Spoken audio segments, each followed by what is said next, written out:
Hello and a very warm welcome on IS Help Desk. Today's topic of discussion is changes in definition of MSMEs. What are MSMEs? You all must be knowing. Sometimes we are not aware about the criterias. Recently, the Cabinet Government on Economic Affairs has approved a revision in definition of micro, small and medium enterprises. पहले क्या definition थी, अभी क्या definition है, ये ठीक है, changes हुए हैं कुछ, तो उसके बारे में discuss करेंगे हम इस वीडियो में. In this video, we will discuss the significance of MSMEs. We will study what are the changes in definition as approved by the cabinet and examine some of the common criteria used for classification and the implications. Okay, so let's begin. Now, who has approved? Cabinet Committee on Economic Affairs has approved a revision in definition of micro, small and medium enterprises.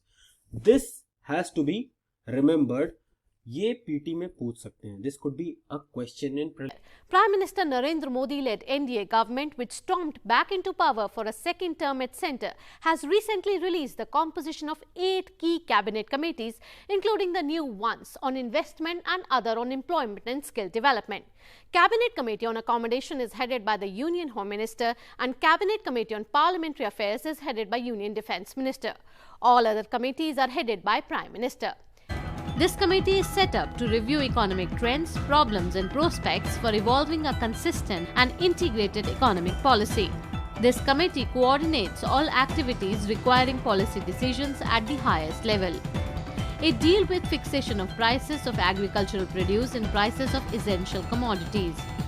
It also reviews rural development and the public distribution system. What is the significance of MSME? MSME क्या role play करता है Indian economy में, ये पता होगा तभी हमें पता होगा कि इस चेंज का क्या फायदा होगा, इसके इम्प्लीकेशंस क्या होंगे. मेंस में this could be a good question and for this you should know some facts also. अगर आप पेपर 3 में फैक्ट्स यूज करते हैं तो आपको स्कोर ज़्यादा आ सकता है. एज पर माई एक्सपीरियंस ये you can get more marks if you are using facts, because अगर आप कुछ भी अपना इंफॉर्मेशन या कुछ कोई भी अपना तर्क देते हैं और उस पर अगर फैक्ट से उसको जस्टिफाई कर देते हैं तो वो आंसर आपका काफ़ी वैल्यूएबल हो जाता है. ठीक है, तो पहली चीज़, according to national sample survey, ये सर्वे डाटा है 2015-16 का.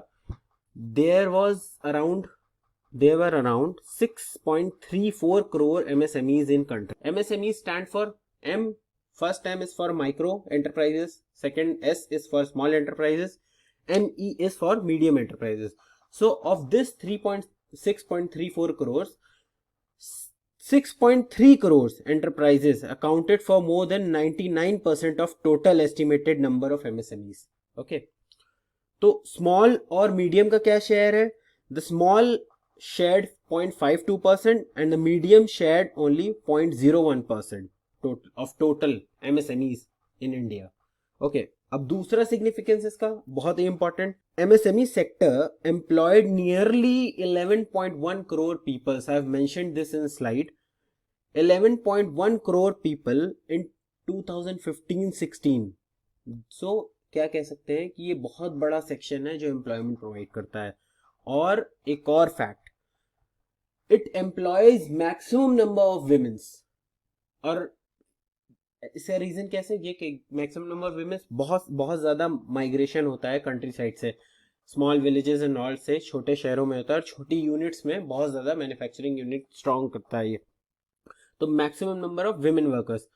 एक और फैक्ट ये है कि MSME is second largest employer after agriculture sector, we all know. अब एक और फैक्ट ये है कि it has emerged as a major supplier of small consumption goods. जो स्मॉल कंजम्पशन गुड है, चाइना ग्रोथ कैसे कर रहा है? चाइना का ग्रोथ क्यों है? क्योंकि वहाँ पे हर गली मोहल्ले में एक छोटा सा मैन्युफैक्चरिंग यूनिट है. तो MSME धीरे धीरे, हमारा भी जो मेजर मेट्रो सिटीज़ हैं वहाँ पे भी छोटे छोटे मैन्युफैक्चरिंग यूनिट्स बहुत सारे डेवलप हो गए हैं. तो it has become a major supplier of mass consumption goods, as well as it is also a producer of electronic and electrical equipment and drugs and pharmaceuticals. Electrical equipments जो हैं, India बहुत तेजी से grow कर रहा है इस sector में. और ड्रग्स एंड फार्मास्यूटिकल्स में आपको पता ही है कि इंडिया ऑलरेडी अहेड है बाकी बहुत सारी नेशंस से. ठीक है, MSME sector accounted for nearly 33.4% of total manufacturing output in 2017-18. Total manufacturing output में से MSME का योगदान कितना था? 33.4%. उसी साल में एक्सपोर्ट में MSME का योगदान था 49%. MSME's contribution was 49% in total export. अब 2015 से लेके 17 के बीच में जीडीपी में जो टोटल कंट्रीब्यूशन था वो MSME का, वो it was around 30%. I have mentioned this in slide. कुछ चीजें जो मैं बोलता हूं अगर आप चाहें तो नोट भी कर सकते हैं, ठीक है. तो ये तो रहा इसका सिग्निफिकेंस, ये इतना इंपॉर्टेंट है. तो इस सेक्टर को बूस्ट करने के लिए गवर्नमेंट हमेशा मूव करती रहती है. अभी जैसे ही इंडिया के इकोनॉमी में प्रेशर आया कोविड की वजह से, तो गवर्नमेंट ने मूव लिया 170 लाख करोड़ 1,70,000 करोड़ जो रिलीज किए, उसमें से मैक्सिमम शेयर जो है MSME को जाएगा, MSME बूस्ट करने के लिए, ठीक है. अब जो पुराना क्राइटेरिया था पहले वो जान लेते हैं, तब हम जानेंगे कि नया क्या चेंजेस किए हैं गवर्नमेंट ने और क्या वजह है जिसकी वजह से चेंज किया है और उससे क्या फायदा होने वाला है. तो पुराना क्राइटेरिया क्या था? अगर कोई मैन्युफैक्चरिंग एंटरप्राइजेस है, पहले ये जान लीजिए ये क्राइटेरिया कैसे सेट होता है. The government of India has enacted this micro small and medium enterprises development act के तहत ये करती है, ठीक है. गवर्नमेंट ये जो सेटअप होता है वो micro small and medium enterprises development act 2006 के तहत ये सारे क्राइटेरिया सेट किए जाते हैं, ठीक है. तो क्या है पहला क्राइटेरिया? एक पॉइंट में बता रहा हूं वो आप नोट कर लीजिएगा. Investment in plant and machinery for enterprises engage in manufacturing और प्रोडक्शन ऑफ गुड्स. ये हो गया पहला क्राइटेरिया, ठीक है ना. द एक्ट क्लासिफाइज, जो क्लासिफिकेशन है वो ऐसे क्लासिफाई करता है दो पार्ट में. Investment in plant and machinery for enterprises engage in manufacturing और प्रोडक्शन ऑफ गुड्स. दूसरा क्लासिफिकेशन या दूसरा क्राइटेरिया है वो क्या है? Investment in equipment for enterprises providing services. जैसे आप सपोज करिए ट्रांसपोर्ट सर्विस प्रोवाइड करता है, तो उसमें अगर उसने ट्रक खरीदा तो उसको भी क्या बोलते थे? इन्वेस्टमेंट मान के उसको भी काउंट करते थे MSME में. लेकिन अब कुछ चेंजेस किए गए हैं. पहले क्लासिफिकेशन क्या था? ये फैक्ट्स हैं कुछ. मैन्युफैक्चरिंग एंटरप्राइजेस इन्वेस्टमेंट अगर 25 लाख 25 लाख से ज्यादा है तो उसको माइक्रो में काउंट किया जाता था. और सर्विस एंटरप्राइजेस, सपोज करिए ट्रक या ट्रांसपोर्ट सर्विस है, if the investment is more than 10 lakh तो उसको माइक्रो में कंसिडर किया जाता था अभी. और स्मॉल में क्या क्राइटेरिया था? मोर देन 5% तो मैन्युफैक्चरिंग एंटरप्राइज, वो स्मॉल मैन्युफैक्चरिंग एंटरप्राइज में कंसिडर किया जाता था. सर्विस में अब सपोज करिए 10 ट्रक हैं और 2 करोड़ से ज्यादा इन्वेस्टमेंट है तो स्मॉल में आता था. सिमिलरली अमाउंट बढ़ गया, मैन्युफैक्चरिंग में मीडियम के लिए 10 करोड़ और इन्वेस्टमेंट के लिए 5 करोड़. अब रिवाइज MSME क्लासिफिकेशन क्या है? अब क्या किया है? मैन्युफैक्चरिंग और सर्विसेज को एक साथ जोड़ दिया है, ठीक है. पहली चीज क्यों? क्योंकि इसको कैलकुलेट करने में बहुत सारी प्रॉब्लम्स आ रही थी, वो प्रॉब्लम्स हम आगे अभी डिस्कस. मैन्युफैक्चरिंग एंड सर्विसेज दोनों को जोड़ दिया है. अब माइक्रो में क्या है? अगर 1 करोड़ से ज्यादा का इन्वेस्टमेंट है और टर्नओवर 5 करोड़ का है तब वो माना जाएगा माइक्रो इंडस्ट्री, ठीक है, माइक्रो एंटरप्राइजेस. स्मॉल के लिए अगर 10 करोड़ से ज्यादा का इन्वेस्टमेंट है और 50 करोड़ से ज्यादा का टर्नओवर है तो स्मॉल में कंसिडर किया जाएगा. 20 करोड़ से ज्यादा का इन्वेस्टमेंट है और 100 करोड़ से ज्यादा का टर्नओवर है तो आपको मीडियम में कंसिडर किया जाएगा. आपको इन्वेस्टमेंट और टर्नओवर में डिफरेंस पता होगा, आई होप. अगर नहीं है तो कमेंट में पूछिएगा, मैं बता दूंगा. तो नया क्या है? Distinction between manufacturing and service units for MSMEs has been removed. अब सर्विस सेक्टर को अलग नहीं गिनेंगे और मैन्युफैक्चरिंग यूनिट को अलग नहीं गिनेंगे, साथ में ही चलेगा, चाहे वो सर्विस सेक्टर हो या मैन्युफैक्चरिंग सेक्टर हो. वो जो पीछे मैंने बता दिया है कि 1 करोड़ और 5 करोड़ फिर 10 करोड़ और 50 करोड़, उसी बेसिस में माइक्रो, स्मॉल और मीडियम में डिस्टिंक्शन होगा, ठीक है. Investment and annual turnover will be used as a criteria to classify. सिर्फ इन्वेस्टमेंट या सिर्फ टर्नओवर यूज करने का क्या प्रॉब्लम है वो आगे इस स्लाइड में देखते हैं. जैसे कि जो पहले का क्राइटेरिया था उसमें क्या था कि सिर्फ इन्वेस्टमेंट को देख रहे हैं, तो उसमें क्या होता था? The investment criteria required physical verifications and have associated cost overheads. अब फिजिकल वेरिफिकेशन करेंगे तो obviously definitely extra cost burden आएगा गवर्नमेंट के ऊपर. फिर द इन्वेस्टमेंट लिमिट्स में need to be revise from time to time. अभी क्या हो रहा है कि इन्वेस्टमेंट लिमिट्स जैसे स्टैंडिंग कमेटी ऑन इंडस्ट्री जो 2018 में है कि limits under the act of 2006, जो अभी मैंने एक्ट बताया था MSME एक्ट 2006 के तहत समय के साथ इररिलेवेंट, 2006 के क्राइटेरिया पे आज की डेट में जो इन्वेस्टमेंट लिमिट है वो इररिलेवेंट है। आप सपोज करिए क्यों, क्योंकि इन्फ्लेशन जो है बहुत ज्यादा बढ़ रहा है। इन्फ्लेशन रेट 2006 से लेके 2020 तक बहुत अलग है, ठीक है।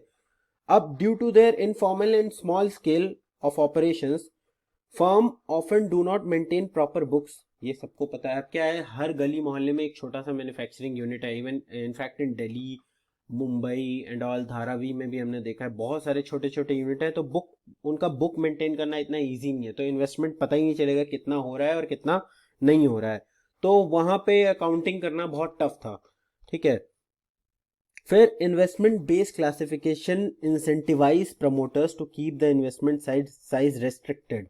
अब क्या है कि अगर आपने माइक्रो में हो, स्मॉल में हो और मीडियम में हो, अगर 250 करोड़ के ऊपर चले गए तो आपको इतना टैक्स देना है, 500 करोड़ के ऊपर चले गए तो इतना टैक्स देना है। तो इन्वेस्टमेंट क्राइटेरिया था तो लोग रेस्ट्रिक्टेड थे। इससे टैक्स इवेजन भी होता था और कुछ फायदे भी थे और कुछ नुकसान भी होते थे, ठीक है। इसकी वजह से बहुत बहुत ज्यादा ग्रोथ रुक रही थी। नाउ इन्वेस्टमेंट अकेला is not a good idea, ठीक है। नाउ अगर टर्नओवर को अकेला क्राइटेरिया यूज करें क्लासिफिकेशन के लिए तो उससे क्या क्या प्रॉब्लम्स क्रिएट हो रही थी। कॉर्पोरेट्स में misuse the incentives meant for MSMEs. कैसे? सपोज कोई मल्टीनेशनल कंपनी है, उसने बहुत सारा प्रोडक्शन कर लिया, ठीक है। फिर उसने छोटे छोटे एमएसएमईज रजिस्टर किए अलग अलग जीएसटीएन के तहत और फिर वहां से उसने बेचना शुरू किया। तो वो टर्नओवर लिमिटेड कर देगा कि 50 करोड़ का टर्नओवर है, इसका भी 50 करोड़ का है, इसका भी 50 करोड़ का है, तो ये सब स्मॉल में ही आएंगे, तो इनका टैक्स जो है लिमिट कम होगा, ठीक है। तो यहाँ से टैक्स इवेजन हो गया, ठीक है। फिर उसके बाद टर्नओवर ऑफ सम एंटरप्राइजेस में फ्लक्चुएट। टर्नओवर कैसे फ्लक्चुएट? डिपेंड करता है ना, डिमांड और सप्लाई कितनी है उसी पे प्रोडक्शन होगा ना। जब प्रोडक्शन होगा उसी हिसाब से टर्नओवर होगा, ठीक है। वो हो गया। प्लस जो क्राइटेरिया था कि between 6 crore to 75 crore would be classified as small enterprises. ये बहुत बड़ा क्राइटेरिया था, ये बहुत बड़ा गैप था। तो committee noted that there is a wide gap in turnover, ठीक है। तो इसकी वजह से ये बिल प्रपोज किया चेंज करने के लिए, ठीक। सपोज अगर हम सिर्फ नंबर ऑफ एम्प्लॉय को काउंट करके क्राइटेरिया डिवाइड करते हैं, नंबर ऑफ एम्प्लॉय इतने हैं तो माइक्रो हो गया, इतने हैं तो स्मॉल हो गया, इतने हैं तो मीडियम हो गया, तो क्या होता? अब देखिए, बिकॉज ऑफ कोविड एम्प्लॉयमेंट जो है, नंबर ऑफ एम्प्लॉय और एम्प्लॉयमेंट जो है वो चेंज हुआ है। बहुत ज़्यादा एम्प्लॉयमेंट अब नहीं है, अनएम्प्लॉयमेंट बढ़ गया है। क्यों? क्योंकि प्रोडक्शन स्लो हो गया है, डिमांड्स कम हो गई हैं। तो एम्प्लॉयमेंट, नंबर ऑफ एम्प्लॉयज कम हो जाते हैं। Employment changes due to seasonality and informal nature of engagement. एक और रीजन है, बहुत ज़्यादा माइग्रेशन और रिवर्स माइग्रेशन होता है सीजन के हिसाब से। फिर नंबर ऑफ एम्प्लॉय के लिए भी फिजिकल वेरिफिकेशन चाहिए तो एक्स्ट्रा कॉस्ट आ जाती है। तो इसके लिए गवर्नमेंट ने एक नया डेफिनेशन निकाला है जहां पे इन्वेस्टमेंट और टर्नओवर को एक साथ देखा जाएगा और फिर सेग्रीगेट किया जाएगा कि ये कौन सा एमएसएमई, कौन सा मीडियम है, कौन सा स्मॉल है और कौन सा माइक्रो है, ठीक है। डिवीजन का क्राइटेरिया मैंने आपको पहले ही स्लाइड में बता दिया है कि कितने अमाउंट पे स्मॉल होगा, कितने में माइक्रो होगा और कितने में मीडियम होगा। तो what will be the benefit of this change? The change in the definition of MSME may result in many enterprises which are currently classified as small enterprises, ठीक है, जो अभी स्मॉल हैं, to be reclassified as micro। जो अभी small हैं वो micro हो जाएंगे। क्यों? क्योंकि उसका क्राइटेरिया पहले 5 करोड़ था, अब 10 करोड़ हो गया, ठीक है। And those classified as medium enterprises be reclassified as small enterprises, ठीक है। अब आगे, there may be many enterprises which are not currently classified as MSME which may fall under MSME classification as per the new definition। ये इसलिए भी किया जा रहा है कि बहुत सारा फंड रिलीज किया जा रहा है और इसकी वजह से एम्प्लॉयमेंट जनरेशन बहुत होगा। माइक्रो एंटरप्राइजेस बहुत ज्यादा एम्प्लॉयमेंट जनरेट करते हैं। तो माइक्रो एंटरप्राइजेस का जब ग्रोथ होगा ना, जो क्लासिफिकेशन में नहीं थे वो जब माइक्रो में आ जाएंगे, उनको जो गवर्नमेंट की स्कीम्स हैं रिलेटेड टू एमएसएमईज, वो अगर उसका फायदा उन्हें मिलेगा तो बहुत सारा एम्प्लॉयमेंट जनरेट होगा। और हाँ, हमारा जो वोकल एंड लोकल वाला जो अभी गवर्नमेंट ने एक नारा दिया है, एक स्लोगन दिया है, एंड जो लोकल इकोनॉमी है वो ग्रोथ तेजी से कर पाएगी और इन्वेस्टमेंट भी गवर्नमेंट बहुत तेजी से कर। Now after the listing of many enterprises which were not earlier listed under MSME, they can get the benefits of MSME schemes which has been launched by government. उससे फायदा क्या क्या होगा? There will be a sense of security for employees. जैसे कि Jan Dhan accounts खुल जाएंगे, provident fund and insurance हो जाएगा, तो there will be a sense of security for employees. तो वो काम और बेहतर करेंगे और एफिशिएंटली करेंगे, ठीक है ना. Easy access to market, government e market place और बहुत सारी चीज़ें हैं गवर्नमेंट की, और भी फूड पार्क हो गया, IT हब हो गया, आपका टेक्निकल पार्क हो गया, टेक्सटाइल पार्क हो गया, वहाँ पे इजी एक्सेस होगा, ठीक है, MSMEs को. Access to credit, easily credit available होगा गवर्नमेंट उन फर्म्स के लिए. जो गवर्नमेंट अभी बहुत सारी स्कीम्स लॉन्च कर रही है, इन्वेस्टमेंट कर रही है MSME को बूम करने के लिए, तो उससे क्या होगा, इजी एक्सेस क्रेडिट होगा. और एक ऐप भी है specific, loan up to 1 crore within 59 minutes through an online portal. Ease of doing business, return under 8 labor law and 10 union regulation to be filed once in a year. Ease of doing business, ऐसे बार बार ऐसे 3-3 महीने पे करना पड़ता है. Technology upgradation, 100 technology centres to be established. Technology upgradation होगा, plus साथ में जो हम फॉरेन टेक्नोलॉजी या फॉरेन नॉर्म्स को फॉलो करना चाहते हैं, तो वो सेंट्रल गवर्नमेंट से मदद मिलेगी, तो और तेज़ी से मदद मिलेगी MSME को ग्रोथ होने में, ठीक है. तो ये तो हमारे वो फायदे हुए जो स्कीम MSME के अंदर आने के बाद मिलने वाले हैं, ठीक है. अब बजट 2020 में MSMEs में क्या क्या अनाउंसमेंट हुए हैं, और उसके बाद अभी कोविड प्रेशर के बाद में MSME के लिए कुछ अनाउंसमेंट हुए हैं, उससे भी बहुत सारे फायदे होंगे. जैसे provision of loan up to 1 crore for MSMEs within 59 minutes through a dedicated online portal, ठीक है. ₹350 crores allocated for financial year 2019-20 for 2% interest subvention for all GST registered MSMEs on fresh और incremental loan. Interest subvention आपको scheme पता है या नहीं है? अगर नहीं पता है तो कमेंट बॉक्स में प्लीज डालिएगा, मैं इस पर एक वीडियो बना दूंगा. Creation of payment platform for MSMEs to eliminate delays in government payment, ठीक है. ऑनलाइन पेमेंट प्लेटफॉर्म हो गया, और ये सिंगल विंडो क्लियरेंस होगा यहाँ पे, ठीक है. Extension of pension benefits to about 3 crore retail traders. 3 crore से ज्यादा रिटेल ट्रेडर्स हैं, उनको पेंशन बेनिफिट मिलेगा. कौन सी स्कीम है ये? प्रधानमंत्री कर्मयोगी मनधन योजना. तो क्या क्या बेनिफिट होगा? इजी फ्लो ऑफ क्रेडिट, ठीक है. सपोर्ट मिलेगा, टेक्नोलॉजिकल सपोर्ट मिलेगा, अपग्रेडेशन होगा, मॉडर्नाइजेशन होगा, एंटरप्रेन्योरशिप और स्किल डेवलपमेंट भी होगा ज्यादा बेहतर, ठीक है. फिर cluster wise measure to promote capacity building and empowerment of MSME unit. MSME के सेक्शन में आते ही साथ उनको एम्पावर, MSME में अगर कोई यूनिट MSME में अगर क्राइटेरिया में फुलफिल करके MSME के सेक्शन में आ जाती है, चाहे वो माइक्रो में आए चाहे स्मॉल में, तो उसमें क्या होता है, उसको बूस्ट मिल जाता है एक तरह का. एक्सपोर्ट इजीली कर सकते हैं, वो इंपोर्ट इजीली कर सकते हैं, ठीक है. क्रेडिट गारंटी फंड स्कीम के तहत माइक्रो स्मॉल एंटरप्राइजेस जो है उनको क्रेडिट गारंटी कवर मिलता है 75% तक का, ठीक है ना. तो क्रेडिट गारंटी फंड मिलेगा तो वो इजीली इन्वेस्ट कर सकते हैं. तो ये थे फायदे अगर MSME में आप इंक्लूड हो जाती है कोई फर्म, ठीक है. तो this was the video, this was the discussion. ये मेंस के लिए बहुत ही हेल्पफुल होने वाला है, और प्रीलिम्स के लिए भी. MSME की इंपॉर्टेंस आपको पता चल गई है, क्यों बार बार गवर्नमेंट पुश करती है MSME के लिए, उसको प्रमोट करने के लिए. इस वीडियो से एक ओवरव्यू आपको मिल गया होगा, ठीक है. तो अगर आपकी कोई क्वेरी है, if you have any queries, please do ping on our website, do question us on comment box, do write us on this email address info@ishelpdesk.in. Thank you, we'll meet again, take care.